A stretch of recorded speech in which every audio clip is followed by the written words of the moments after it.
ber avaçemi em du dil bûn diyek şewnêde tu destê min girt û gotî ger dur bibim bayê dê min bîne dengê bayê dengê te ye di nav dilê min de hîn dijî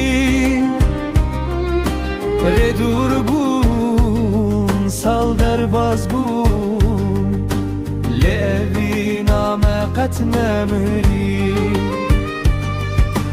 dengê bayê dengê te ye di nav dilê min de hîn dijî rê dûr bûn sal derbas bûn lê evî name qet nemirî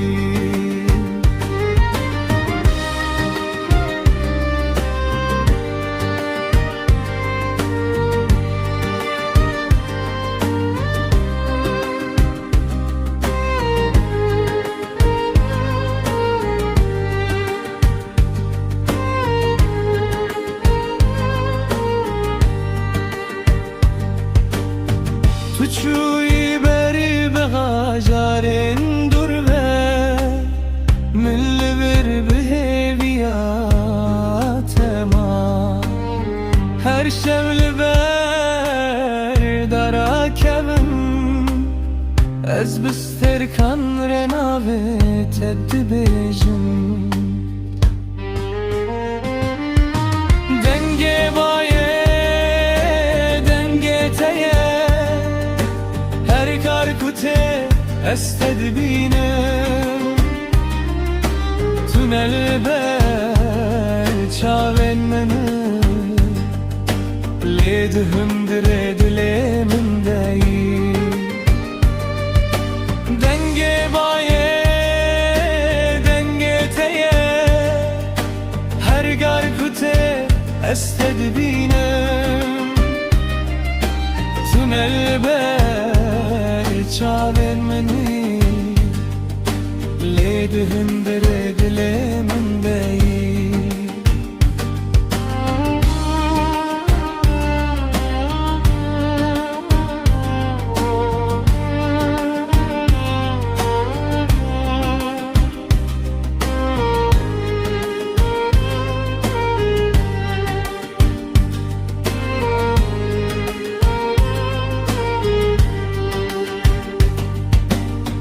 Roş hatın roşun payız hat dara mejî kevu lê straneke ku te hişt bû îro hîn di guhê min de dibêje dengê bayê dengê te ye ekstranek ji biharê te hin kes diçin ji dinyayê lê ji dilê me qet naçin dengê bayê dengê te ye